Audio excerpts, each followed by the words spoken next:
kalo ka tengu ka bɛnna tile 8 kɛrɛnkɛrɛnna n'a bɛ wele ko 8 mars jɛkuluba min bɛ musow tɔgɔ la n'a b'a wele ko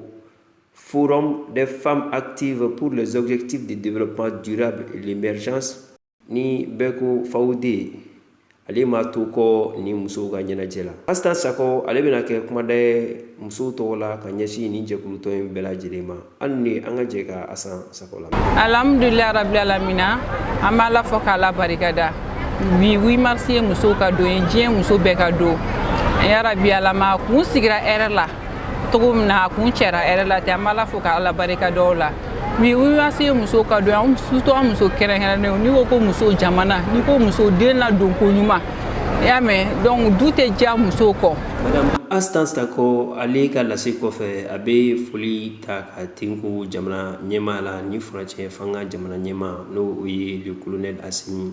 Goïta ye ani a ka gouvernement bɛɛ lajɛlen a sen yeli musow tɔgɔ la don kɛrɛnkɛrɛnnen kan ka na musow ka fête diya dɔw bolo o kɛra nimisi wasaba ye a ka lase la